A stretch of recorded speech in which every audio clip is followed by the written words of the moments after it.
Season 3 of Chefs and Deliciousness starts right now. Woo! And here we are again, back for another day with Trey's Shutdown Live. In the house, I have Michael Passmore from the beautiful Sunshine State of California. Well, you know I'm an expat, right? Yeah. The ranch is the Texas Embassy there. Yeah, so let's not claim it as two homeland, all right? Okay. Yeah. But you did come a long way. You're here for some events in Dallas. I am. I'm excited. Events are cracking again. That's Good right. Stuff. That's right. It was it's been almost a year. Was it more about a year for you? I feel like it's been dog years, though. It feels like 7 years. Yeah, that's right. Yeah. So I got a few things I want to talk about today before we get with Passmore. I want to talk about, we've got two huge events. June 19th, Saturday at the River Ranch Stockyards in Fort Worth. We have a huge event, a steak cook-off, Wagyu steak cook-off. We have 15 celebrity chefs. We have over 30 steak teams of 4 men apiece. It's going to benefit the brother of the fallen, the police officers. We're excited about that. It's an all-day event, and you can buy tickets to it. It's got alcohol included with as much steak as you want to eat, and the chefs are going to have stuff for all their restaurants. It's going to be nice. Yeah, that sounds great. Yeah. It's going to be good.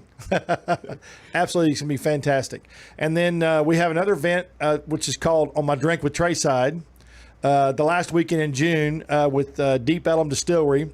We're going to have an event there with music and food. You can come over and drink with Trey. Hey, what could be better, right? That's right. I thought that's where we were right now. Yeah. I like drinking with Trey. All right. So, when I first met you, I met you with John Teaser over there. That's right. And you know what's funny? Some people say Teaser, some people say Teasar. What do you know what the exact? I'm a Teasar. Yeah. I don't know. I call him a lot of things, but if it's formal, I go with Teasar. I'm sure he's been called a lot of things. Sweetheart, mostly. Yeah, right. Yeah, sweetheart. Just don't make you mad. That's right. I met you over there, and I remember that day was so funny because John told me to come by. He wanted to show me some stuff, and I met you there. That's the first time I met you. That was 4 years, long time ago. That's several years ago. Yeah. Yep. And we had caviar. We had hamburgers, caviar, and French fries. Those French fries were that was it. I have never ducked French fries in caviar. That was awesome. I remember Jana looking suspiciously at the whole thing. Yeah, and she was. Thankfully, you were game for it. Yeah. So then she got in there. I remember that. Yeah, she was. Jana's like the average food person in America or in the world. They're kind of a one-track individual. Very few people will try anything in the world. And Jana likes, hamburgers and cheese and spaghetti and cheese and sandwiches and cheese. That's just the genius of John, though. That's right. He makes some things accessible, and I think that was smart, though, because once she got in it, it was going. So for people that don't know, Michael's in the caviar business and started the farm in what's the county there? We're in Sacramento County. Okay, you are in Sacramento County. Okay. Yep. We're on the outskirts, just a few minutes from the Amador County line, kind of wine country there. Sure. Upcoming area there, right. But in the call it kind of the baby foothills of the Sierras there. It's beautiful. I bet it is beautiful. Of course, I lived in California for a while. I lived in San Francisco for almost 2 years. Is that right? Yeah, in Marin County. I did not. Yeah. Somehow I did. Yeah. I'm learning more and more. When I was traveling around the food business before I was doing this, I worked with several companies back 30 years ago. My dad had me go out and work for other companies just to gain knowledge, and that was one of the places I worked at was in San Francisco. Beautiful. Yeah, it was beautiful. I was with a friend of mine who had a beautiful house up on the hill. Well, that works. Those are the best kind of houses. Your friend's house. Yeah, that's right. Yeah, it was awesome. So we had a good time there. I bet. So so what did you do? You were born here in Texas. I was North Texas. Actually, I take that back. I was born on a military base. Right. My dad was in the military at that time. Vietnam War era there, and so we were born there, and then they took me up to Minnesota. He was doing his what do they call it? His residency there at the Mayo Clinic, and then back here, and that's when we settled in here. So from 1972, I'll share it right there, and from then on, we were here until I went off to the Marine Corps, and then came back for a short stint, and ended up moving to California in 1999. You know what? Here's a funny story. My dad was on the board of directors of the Mayo Clinic. Is that right? Yeah. In a small world. We got to do drinking with Trey here because we've got some things going on here. Isn't that crazy though? It's awesome. I mean, that's how small the world is. That's unreal. That's what I always say. You don't want to ever piss anybody off because the world is too small a place. It's a small world, especially now with social media. Absolutely. So what did your dad do in the Marine Corps? My dad was in the Army, actually. Okay, Army. Okay. You know, so I had to do one better, of course. Okay, right? yeah. You know, I mean, come on. But, he was a physician. Okay. Yep. Cool. Yep. And you had no desire to do that. No, that was not my calling. Yeah. It just never really interested me. Yeah. So let's talk about this. So you moved. Did you meet John before the farm or after the farm? Boy, that's the Wayback Machine. I know how I met John. It was through Rick Moonen. Okay. So back, Rick knew John from when John was working for him. I think in New York City.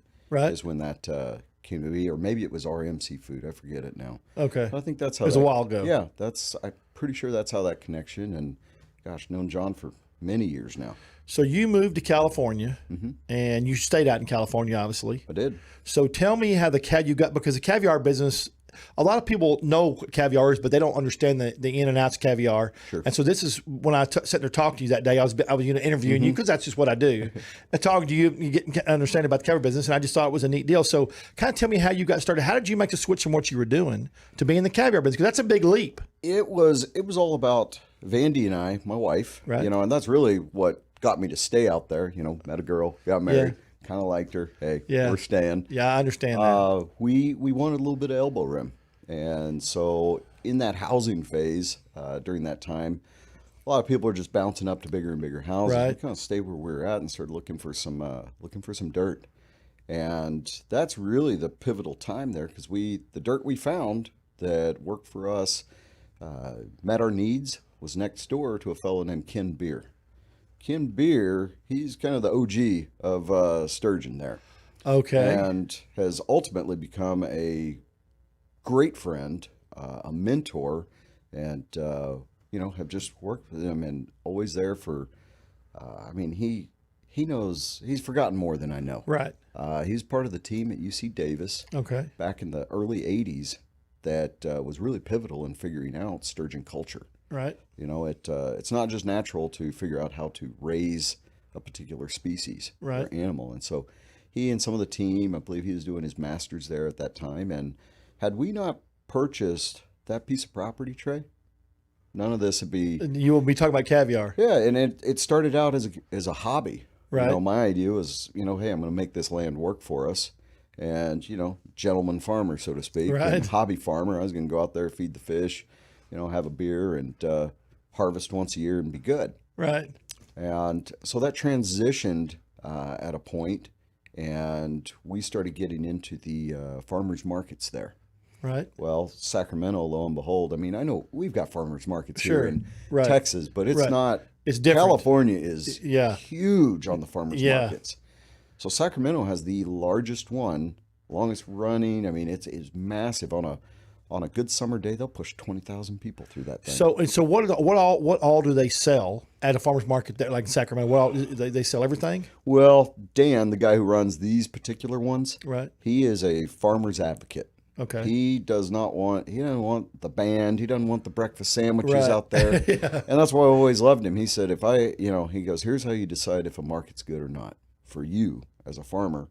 He said, if you see people with coffee and a sandwich in their hand, he goes, that ain't the farm. He goes, you want bags, carts? Right. He goes, that's what you want. And right. those are the kind of things that he runs. And so that was pivotal for us, because that's where we began to, a lot of the Sacramento area chefs, they shop there. Gotcha. Whether it's for smaller amounts or they come up and pick up their larger amounts for their restaurants. But that is where I met a fellow named Randall Selland. And he's another kind of godfather of food in Sacramento. And so a lot of chefs have done their externships or something through that kitchen. Long-time restaurant family there, run a great operation. And so then we began to branch out a little bit into some of those. And as you well know from being in food, a community's community's small. Yeah. And so we kind of didn't know what we didn't know at that point in time. And so we started getting in there. And I've always found there's no better way to learn something than just to get into it. That's the only way you can learn something. I tell everybody all the time, you can go to culinary school, you can go to business school, anything you want to do, but until you jump into the fire, you're not going to really learn. Fail about 100 times, That's right. pick yourself up, go back at it again and figure it out a different way. So that was the genesis of it. And, you know, again, we didn't know what we didn't know at that point in time. I mean, good Lord, it's kind of like this COVID year. I don't want to do it again, but man, we sure have learned a lot. Oh, yeah. And I'm grateful for it. You know what? We have some experience now. Indeed. Thank goodness for the next time. Absolutely. So I do want to tell something before we go on. Sturgeon is where caviar comes from, correct? Yeah, you know, really, now your purist will say caviar only comes from a sturgeon. Right. For me, as a fish farmer, I just like eggs. Yeah. Caviar is any cured egg from a fish, because I love all those eggs. Right. And to me, it's a lot like wine varietals. You know, I think that's the best comparison. Because somebody says, what's the best one? Right. You know, what's the best wine? Right. Give me a break. Yeah. If it was harvested at the right time, if it's in the hands of somebody capable and it's been held right and then delivered to you right, that's probably going to be some good juice. You know what I tell people? It's wine, whiskey, caviar, fish. Yep. It's what tastes good to you, Absolutely. the consumer. I That's what's couldn't best. agree. That's what. And sometimes it's that experience in the moment too. Yeah.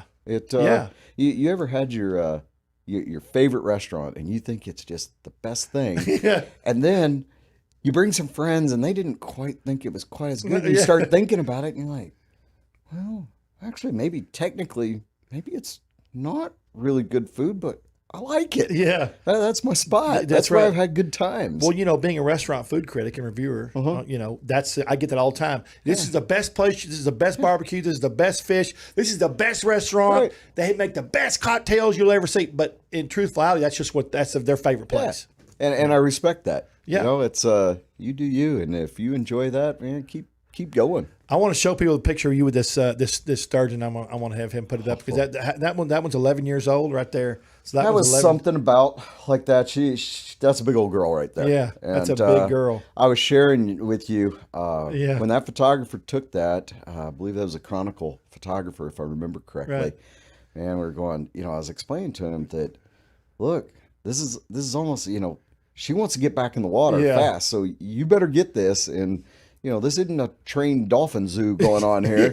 And you know, it's like, I mean, you being in the cattle business, you understand, like, when they don't want to go somewhere, so it's best to just kind of work with them and not try and impose your will on them. You can't. And I'm at a disadvantage in there because I don't have flippers. Right. I'm standing, right. You know, and that animal is so much stronger than I am in How that much water. does she weigh? She's probably about $130, and that's like monkey strong. Like, you know, well, but you used a great analogy. You said if someone is squeezing your neck and squeezing your airway, you start. That moment, her gills are out of the water, right? And so we knew, you know, it of course would not harm her. I'm not going to harm any of my fish, but I knew that. I said, boy, you better get this picture fast. And sure enough, man, it's an epic picture because he really did. He got it, but the next pictures that you don't see is me just getting the bejesus slapped out of me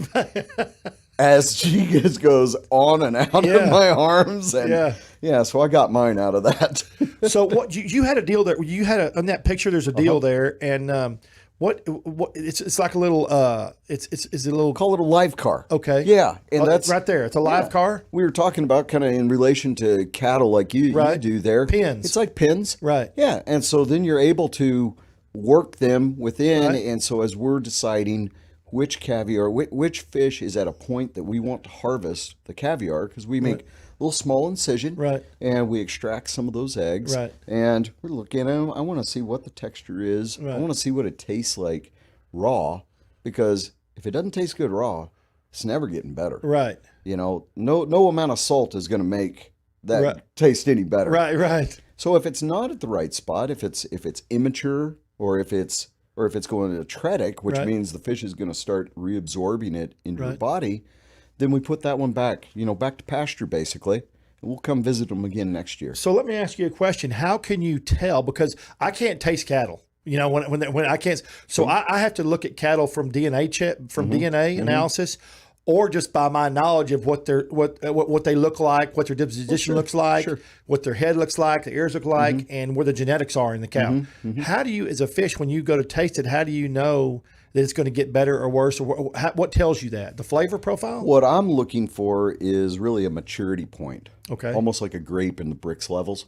Okay. That's really what I'm looking at. Okay. Genetics are there. Those great fish. They're eating well. I mean, they're eating like kings. Right. Queens in this case. Right, queens, But, you don't want kings. No.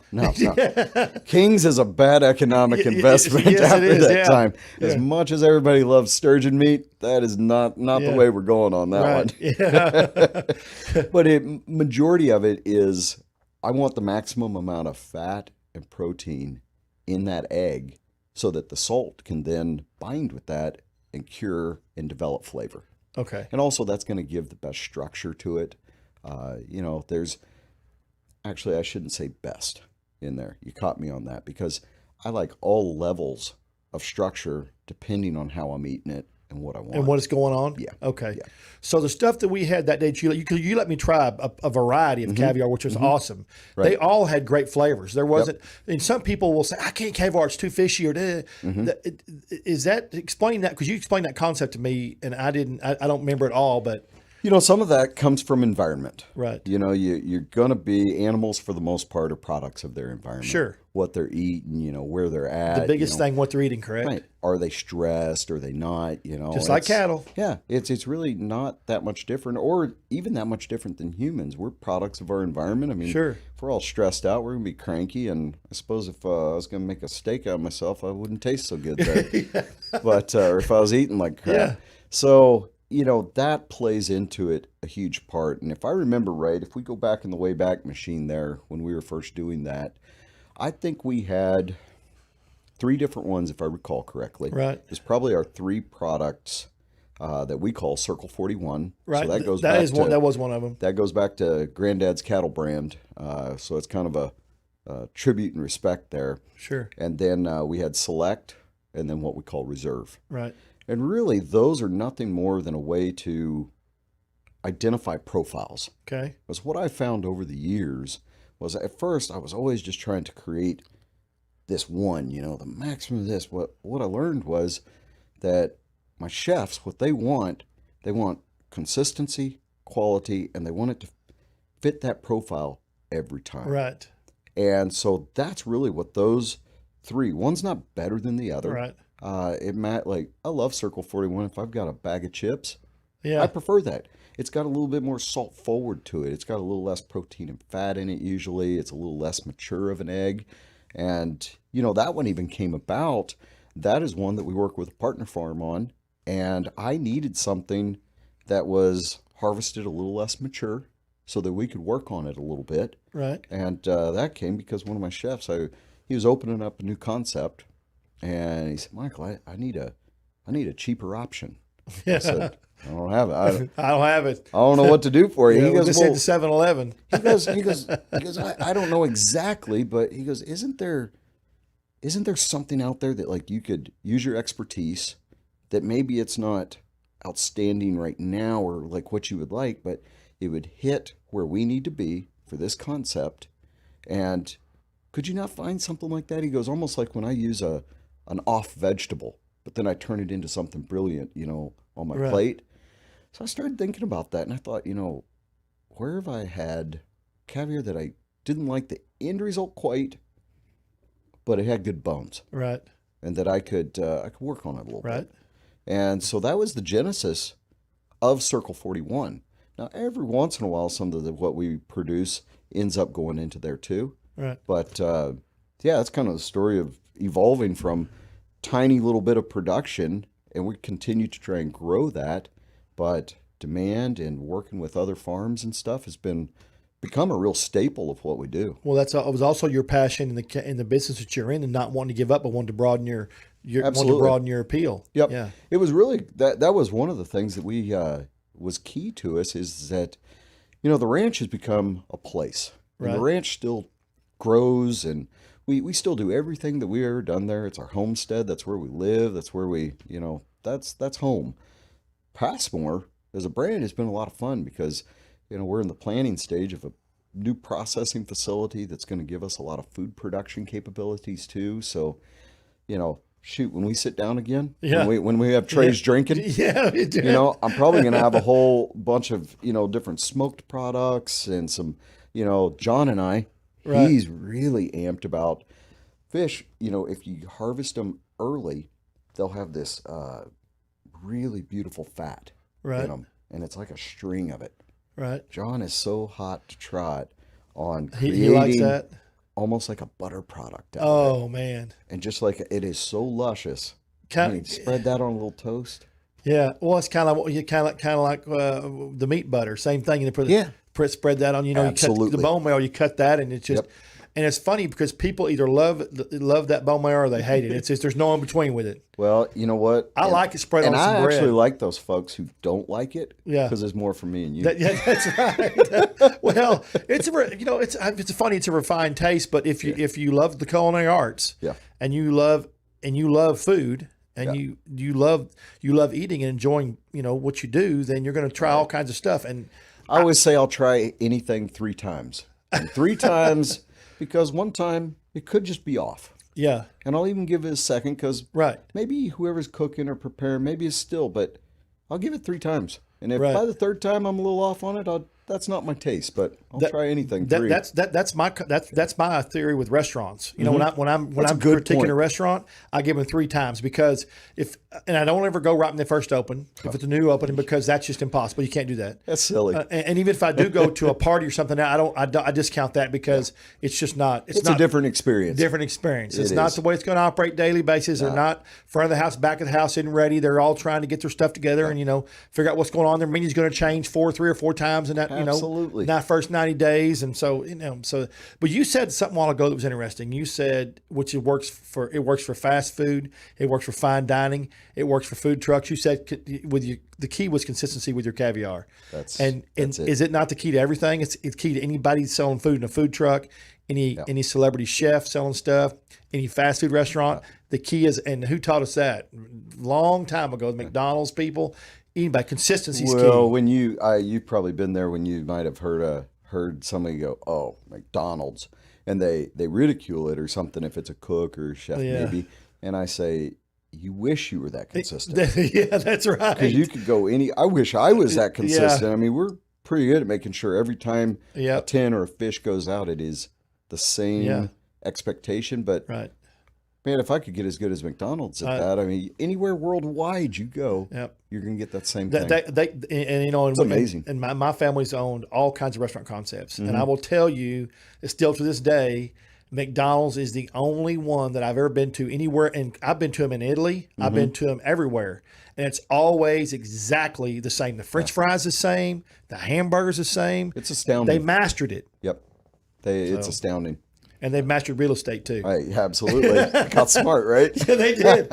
So when you say consistency, it was nice to hear that because, and I know that, but it's just when somebody says it, it resonates with you. Trey, when we kind of came into that, we were doing some exercises, looking at ourselves, and we were looking at, who and what we were, what are our goals, and a good friend of mine, she's asked me, she goes, well, give me the elevator speech. And why? She's like, what do you do?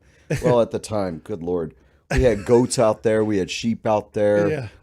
We were running 10 acres of row crops of culinary vegetables. Oh, we were, we got fish. We were raising our own fish. Yeah. We're working with other partner firms. We got their fish. Working with some contract processing, bringing that in. We're processing. We're doing all these things. So it was a scramble in my mind for a moment.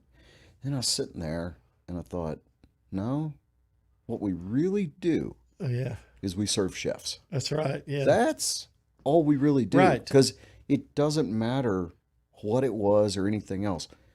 My chefs count on me now, whether it's a home chef, as we call them, or a professional chef. What they count on me is that they're going to get the same quality and consistency as they expect from us. Right. And that was really a, seminal moment right there when it's like, that's what distills it. Because who knows, maybe we'll become a goat producer too. I love eating goat. Yeah, But there's not a lot of money in goats. It really though, didn't. man. No, they yeah. You got to have 20, 30,000 having money in The goats. yield on that is Yeah. unless No. you got those state contracts where they're eating the grass. yeah, My yeah. buddy does that, and it's Yeah. pretty good for him there. People, I don't think they realize how much goats eat. Oh, They will eat the. Yeah, some They stuff, man. come out to the ranch, and he summers them out at our place. Oh. And my neighbors, we've kind of got this coalition out there. There's Eat just all the about weeds. 1,000 acres between all of us right there. That's Yeah. bounded by the river Yeah. and these two roads and such. And so they bound them around, and boy, by the time they're done, even with our dry summers, Nice they're pastures. coming. Oh, it's been so beautiful. Yeah. It's the best deal. No diesel. Huh? No tractor working on. Well, no shredder yep. working on unless And, you have to. like we were saying, the best house on the hill in Marin is a friend's house. Yeah, Well, best goats are your friend's goats.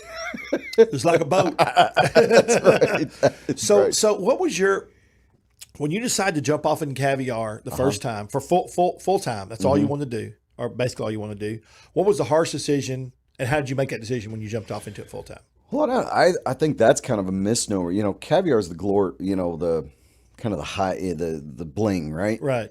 But we didn't even start out doing that. We were just trying to figure out how to raise fish and do that. And again, it wasn't. We were not even engaged in that outside of spawning fish, and really, sturgeon were such a small thing. I was just kind of getting into that. We were more catfish, bass, carp. Trying to figure out where our groove was.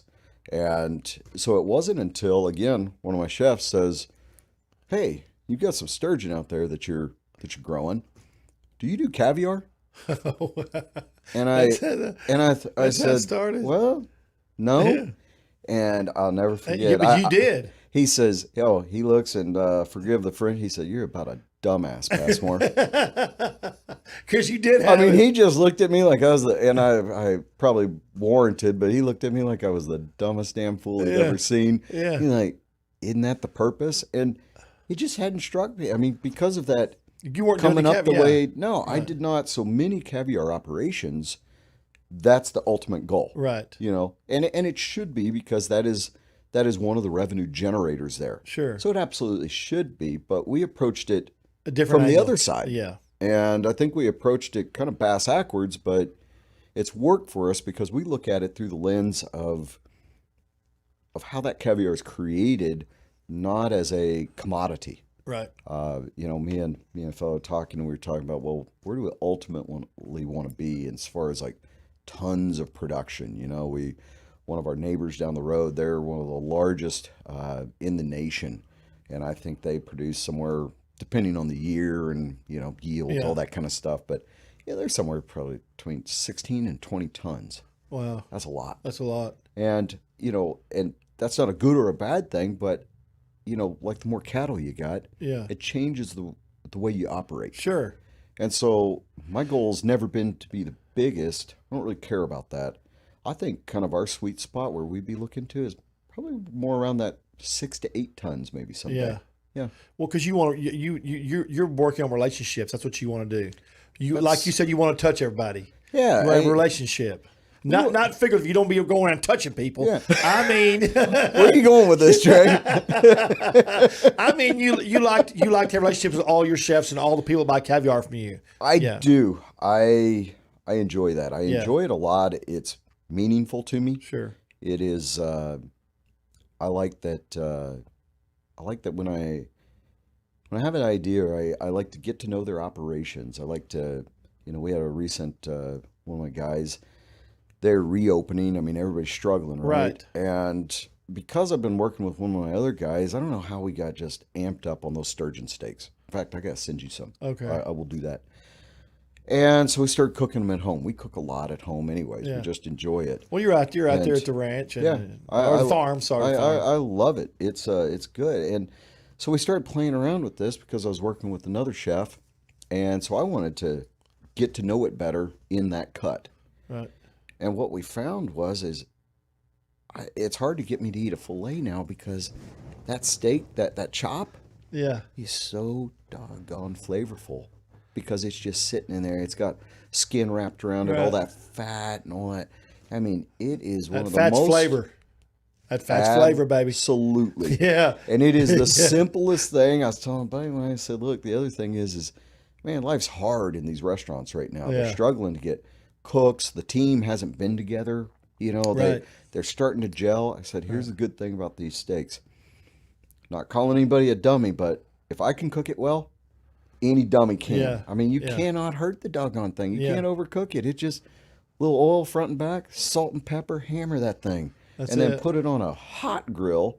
And then it's got like a little turkey popper Right. in the middle. And it's that notochord, the spine. Yeah. When it comes up about yay tall, That's just like it. a little turkey popper, you flip it and let it on the other side for as long as it took to get to there. Take it off, serve it to mama. You're good. You're good. You're solid. I don't know. I think I could still eat one of those dry aged steaks from Teasers from Knife over there. Isn't the flavor on those? Yeah. Well, he's It's got. complex. Did you see where he got top 100 steakhouses? And I did. You see that? I did. The world? Couldn't be happier for him. Yeah. Couldn't be happier. That's awesome, isn't it? It's too good. So when you started tasting caviar the first time, how did you decide what direction you were going to go in for you as a business wise? Because I know you were trying to serve chefs, but you had to make in your mind a decision to how you wanted to do that. Is it just something that kind of evolved into that? Yeah, I wish I could say we had some kind of business plan on that. We were already, shucking and jiving. We were running and gunning there, trying to make things work. And so that we just said, hey, here's another avenue. Let's learn about that. It's a part of the fish. I mean, with sturgeon, we use almost every single part of that fish now. Yeah. Damn near every, and I'm working on that last little bit. So that was part of it that was fascinating to me. And ultimately, no waste. Yeah. Yeah, and really the reason why we were dabbling in produce was twofold, because we want to use that water until we completely extinguish it and either send it back down into the aquifer, Right. or we get it evaporated, because eventually that evaporation is going to return as rain. So it was all about, if we're going to be in that kitchen, what else can I put for them that would work for them the best? Sure. So that's when I saw the caviar, and it made sense. And I think one of the best things about that evolution was I didn't know what I didn't know. Right. I kept reading about it, and caviar is interesting. Wine, there's tombs. I mean, just so much great information. Right. Caviar, I dare you to just go look. Yeah. Oh, no, it's not. Yeah. It's all a bunch of talking points that are right. just regurgitated Yeah, over and over and over. Right. There's no textbook. There's no published knowledge. There's Right. no, how many caviar makers do you know out there? Yeah. They're just, it's not being shared. It's not. So when I saw that, I thought, man, knowing that I'm not the smartest, sharpest tool in the shed, I went to my chefs again and said, hey, I want to understand what you guys are looking for. I mean, it was almost, I guess you'd call it like a market study, Right. but really, Sure. I wanted to It was a work market study. with them, because why produce something that I thought was good, but they thought was garbage? Right. That doesn't make Because they're any not going to darn use sense. that won't help you any. And that was one of the most pivotal times, because every single one of them kind of liked a few things different. Right. Like typically somebody might say, oh, I want a big, robust. Well, then my other chef, he's like, actually, I like it more like a delicate water balloon. More like subtle? the real water balloon Yeah. that you're like holding like real delicate, Right. because you overfilled it and you know it's going to, Bust. yeah, not an air balloon that you're Right. using for water that you Right. could slap up against that wall. Right. And so that's where I started to understand some of the nuances. And then that's where we started digging into. I'm like, so why, if we keep the salt consistent, why am I getting different results in the early years? And that was because of that maturity of the egg. Okay. So then we started drilling into that. Why is that? Then we started identifying, visually, like you were talking about the cattle. Right. Visually, I can pretty much tell what that's probably going to taste like. And oftentimes pretty much what the texture is going to be Right. visually. So then we started manipulating the salt.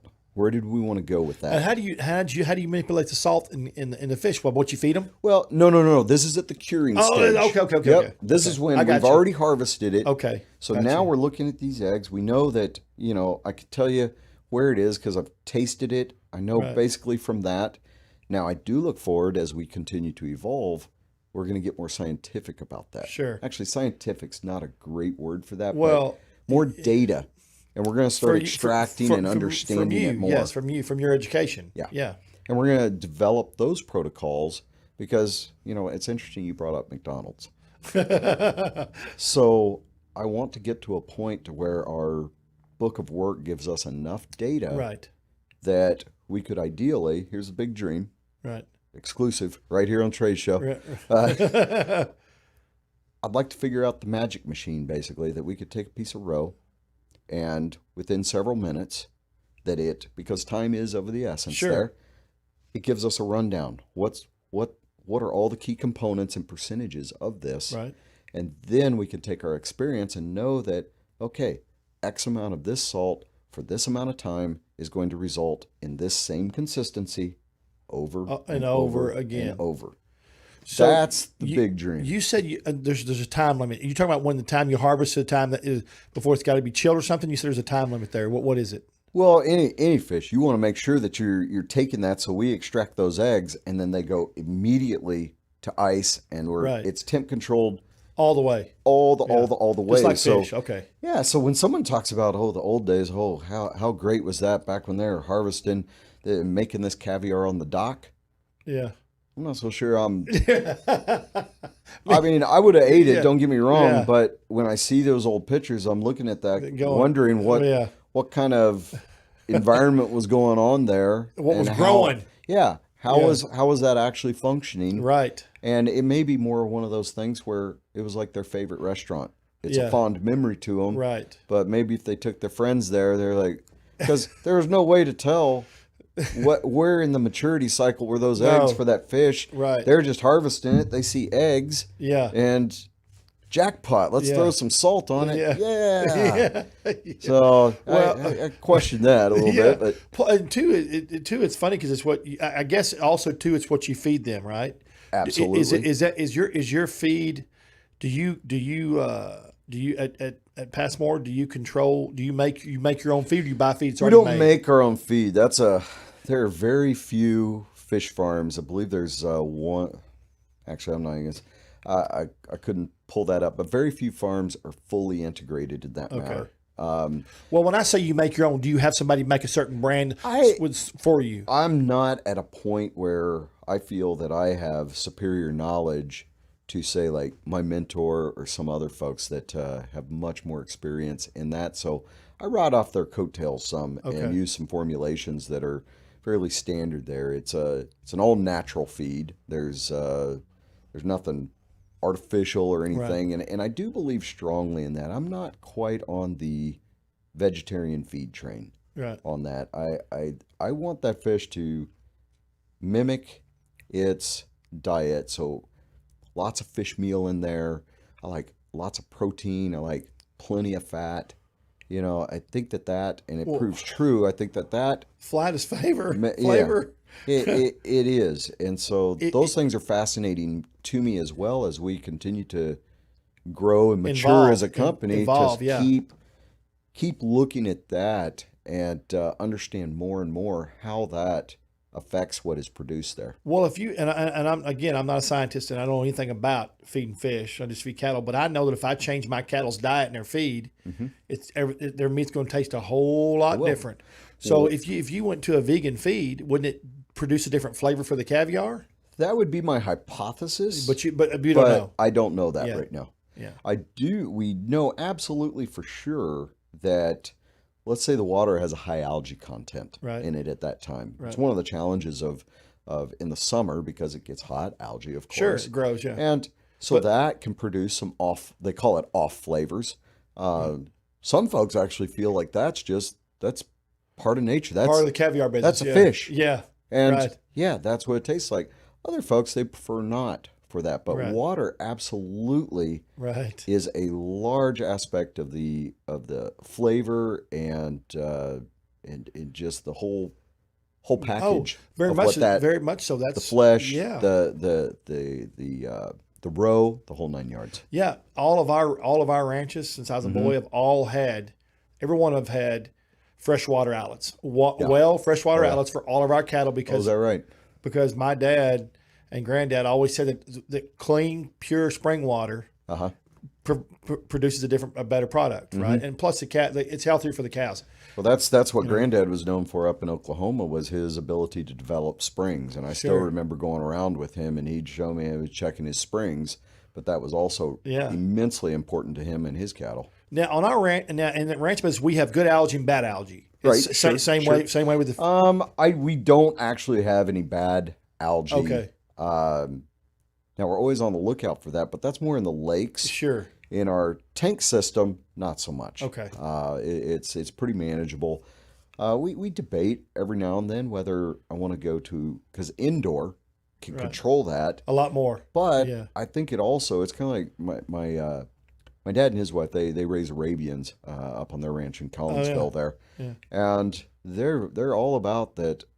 We're not going to shelter these horses all the time. Now, of course, if one's sick, of course, but the more robust they feel like the environment is, the more robust that's the truth. The horse. And I think that there's something to be said for that with fish as well. Now, granted, if it's raining, it ain't going to hurt the fish. No, it's not. They're kind of already waterproof. But really, I'm not sure where I want to be on some of the indoor. Now, our hatchery, yes, very important to control every aspect of that.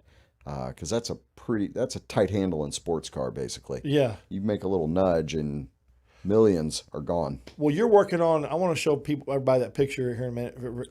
Put that picture up. Yeah. You're working on a new, you've got a building out there where you're working on a new hatchery there at the farm. Well, that's a whole story in and of itself. I don't know if we got 4 hours. No, we're good. Or I got to condense this here. So kind of the story out there. We got into our first 40 acres. And then I came together with my neighbor because he had some extra land. I said, well, we'll lease that from you. And so we endeavored to put in, big lakes, moved quite a bit of dirt. Yeah. And so then they had a transition in their family, and that property became available. And we weren't really, it was a big stretch for us. Still was. Took us a while to. But you're glad you did it now, aren't you? Well, yeah. Now. The problem, though, is let's just say there were different building standards than perhaps how I would build something. Sure. So we've been holding tight, but ultimately, yes, we're going to take that big old white house there and unskin the thing and really create. Yeah, there it is. It's it's kept the rain off our back. It's beautiful. I'm gonna say that, but in the future years, you're gonna see a test kitchen in there. You're gonna see. New processing plant right there. It's going to give us a lot of flexibility. There'll be a room for you. So when you come out and come make some with us. Can't wait. That's going to be awesome. I can't wait to do that. I'll have that with us there. And you and Janet come out and hang out. But that's kind of I almost envision, sounds silly probably, but like a aquaculture, a fish farm institute, basically. Sure. That's awesome. So come out, stay. Not like a tourism thing, but like for our Caviar Club members, for our chefs, like really get them into it more because there's not a whole lot more in. Like you said, relationships. Relationships are important, especially in your business. Now, you just touched on something which you led me into without even knowing it. I want to talk about your Caviar Club. Let's do it. So we got a picture for that. We can put that up there because that's one of the deals right there. That's this one. Let's talk about this picture. Well, that picture is a lot of fun right there. Yeah, let's talk about that picture. That look at all that stuff in that picture. That's champagne. What's all in that picture? Well, so we've been using Yeti since I think a year or two after they founded that thing. We've used it commercially forever. I'm a big fan. I mean, I've abused that stuff so hard, and me and my crew. Well, again, John Tezar. Yeah. He introduces me to Leanne, and we started partnering together and collaborating. Well, then along that time, got to know some of the good folks at the Michelin Guide. And so this has been a really tough year for them. Right. With restaurants closed, they're trying to conduct a business. They got people employed and everything else, and everybody's trying to get going. And long story short, we came together with this partnership and collaboration right there. Yeah. And that's about $1,000 worth. Right. And so we got together with them, and that went out to some of the most elite folks you could imagine. Well, we ended up having 3 extra. Okay. 3 extra. And so I was talking to my team there, and I said, hey, what do we want to do with these? Well, their first suggestion was like, well, we're going to take them home. And Yeah. so no, like really. Yeah. And so Chris says, why don't we just give them to our members? I said, I love it. Yeah. I love it because, man, it's something unexpected. Right. It's one of the coolest darn things ever. Right. And so we're pretty excited about that. June 15th is the drawing on that. So you're gonna have drawing for that. So that's there's caviar in there. There's caviar. There's Every single one are rows, right. the caviars. Right. There's 2 cups there Right. that the reason why those cups are cool, I guarantee you they will fit in any cup holder, and I love them for that. Got your little Yeti lunchbox there Right. that you ask You anybody carry at the with you. ranch, I take it with me all the darn time. What is that really cool spoon thing right there? That is a mother of pearl spoon, and Wow. it is gorgeous. So you It looks got beautiful in the picture. You got your spoon, you got everything. You got Oh, some. oh wait, that's a spoon for the caviar. Oh, we're fancy. You're fancy. We're fancy. little creme fraiche on there too, Yeah. and then our friends over at Starfield Winery, Right. really great folks in El Dorado County, which would be kind of the other side of the highway from us. Beautiful there. We were just chatting, and I said, "Well, it doesn't feel right to send them all this stuff without some bubbly." Right. So they said, "Hey, man, we're in." That's where the let's do bubbly this." came from. Yep, absolutely. So together, man, it makes for a pretty nice deal. So if someone's in the Caviar Club, explain real quick how the Caviar Club works and the process, which I think it's a fantastic idea because, as you and I have talked about many times, relationships but if somebody's doing your caviar, especially an individual, you want them to be able to use it, and it's a monthly deal, correct? Well, we have evolved from there. It started out monthly, Right. and then we saw that we wanted to keep making it easier and easier. And Right. so me and my marketing partner Eric, boy, that was a labor of love. Oh, I it's like bet. the choosy. You can choose. I mean, it's like Burger King. Talk about Right. McDonald's. Yeah. Make your own. Right. But you could do it monthly, bi-monthly, quarterly. If you're going to be gone for the summer, Right. put your order into September. Right. It's really simple. We're there to serve. So you tailor it to them. Yeah, and there you could do any one of our products, Right. any size, any combination if you want. Like we've got one fella, every month he gets 30 10-grammers because he eats them every morning with his eggs. He just wants 10 grams. He gets 30 of them every month. So if that's what you like, He's great. one a day, obviously. And last night, a nice couple, they said, well, we we just call it Michael's Choice because I stick in there whatever Vandy and I are eating, Right. whatever's eaten right, whatever we like, put it in there so it's kind of a surprise for them. And then a lot of our members start out that way because they don't know what they don't know yet. Right. And they're not sure where they want to be. So it's And what almost they like a sampler. Yeah, what they like, yeah. Yeah, they'll go for 3-4 months or deliveries, whatever, on that. And then they start choosing and picking and choosing. Honing in. That's honing right. in on their flavor profile that they like, yeah. Precisely. Yeah. And so you could get fresh fish from us, the smoked fish, the caviars, the roes. We do a lot of chef collaborations, Yeah. so we got some really neat recipes because that's the other thing, like Jana, you're saying, Yeah. well, she doesn't have a lot of experience about that. So those things can be frightening, I guess Right. you might say. Yeah. That's kind of silly to say frightening, but unfamiliar. Right. So we've got guys like Joey, one of our chefs there, good guy. He knows how to communicate it in such a fashion that it's accessible. Like anybody could make his recipes. And so I think that's important too. So this is right here. We have one of the cans. Now this is it's such a beautiful can, but is this the normal size that goes out? What size can is This that? is one of the sizes. This is a 125. Okay. 125 grams. So that's plus or minus about 4 ounces. And math serving me correct, that's about a quarter pound, right? Okay. Something like that. Yeah. So that, I mean, we could make pigs out of ourselves on that. Okay. That'd be a whole lot for 2 people Right. in one sitting, but I think you and I could do it. Yeah, we could do it. We do French fries. We get some French fries. And you said you had some. What was the one the guy orders to eat every day? 10 gram. 10 grams. So that would, if 30 grams is 28.35, about an ounce. Okay.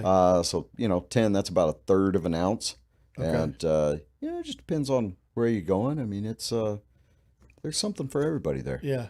And the most exciting thing to me is not only folks getting to enjoy that, but I love it when we were out in Orlando again with John. Is this the John show? I guess so. Yeah, I guess so. I was out there too, Jan. I flew out to Orlando for the restaurant too. Yeah, Yeah, I loved it. It's gorgeous there, and so we sent out a message to our members. Said, hey, if you're in the area, we'll be out there. Yeah, hit us up. We'd love to treat you to join us at the table. Right. You've eaten with John. Chef's table? Yeah. Come on now. No, that's a crushing when right I was there. in Orlando, he just kept bringing me stuff. I know. I kept telling Jen, okay, I hope this is the last one, and I'm not going to not eat it. It's how they love you. Yeah, I know. It's how they love you. Hey, just like an old Italian mother, right? Yeah. She just wants to keep bringing you food, bringing you food. And I still love it. But yeah, he kept the food was just, and then we go into the desserts. He said, I'm just going to give you dessert. Oh, it wasn't, what dessert? It was like 4 desserts. It all comes out. And so these members that are sitting there, like, they were not familiar with that stuff. They're like, this is unbelievable, and of course John's a character. He's just, they're loving getting to have some interaction. And so it's the melding of those two worlds, and it creates special experiences that are memorable, that were a good time.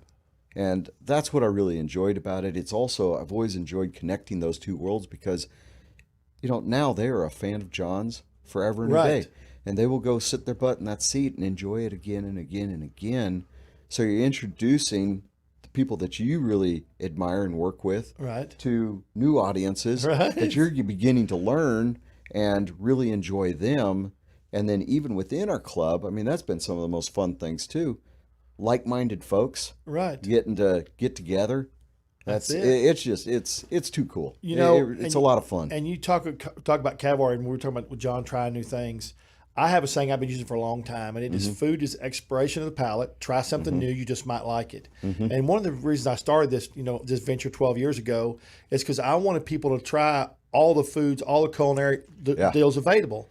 Because so many people are narrow-minded, like I said, and not narrow-minded is a bad thing. It's just you get in your lane and you just drive. That's right, and their palates is with it. So I enjoy going, and I don't do any one thing. I do seafood. I do it all, right? And I enjoy having people go try things and they will tell me. I get myself all the time. I would never gone there, but I really liked the way you wrote about it, even if it's a short blurb. And I tried it and I really enjoyed it. Thank you. And that's my whole deal. I want people. Nothing's better for people than food and a drink and friends. And a great meal. That's those experiences, and I tell you what, those have been some powerful experiences over this year when we've been, a little locked down. These kind of things where life was crazy for a little bit, man. When we started kind of coming out of that cocoon, I'll tell you what, when John came out to Sacramento again, John, good Lord. But we had us a big, long table with some good friends of mine. Now, why wasn't I cars. invited to this deal? Now, I blame John. I mean, he's not here. We can blame him, right? You know what he does? He works, and he never stops. No, he just runs like, but he's consistent. He just keeps running the same speed, and he's not thinking about. He's just going. Just going. Yeah. But that evening was magical. For we talked about we were going to do plated at first, and I was like, it's kind. I said, let's do family style because.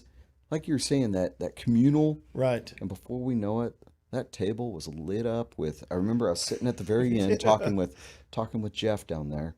And I'm just looking at this table. I'm like, this makes me happy because it was electrified. People grabbing their this, that, they're passing, they're having interactions. And especially in that moment, I'm getting little chills here. Yeah. That hadn't happened so much. And it was a special night.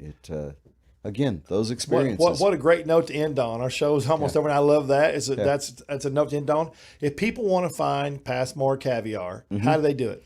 Tell us how you do it. PassmoreCaviar.com. Simple as that. Boy, that's not hard, is it? PassmoreCaviar.com. PassmoreCaviar.com. That's it.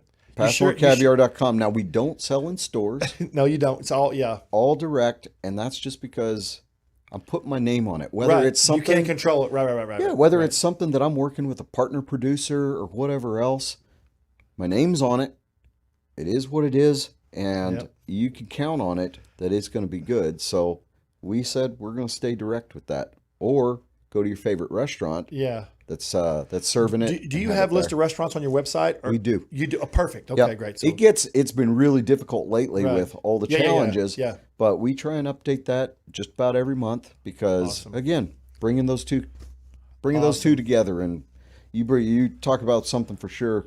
Go eat out. Yeah. Those boys need it. Restaurants, that's for sure. Yes, sir. Absolutely. That's important.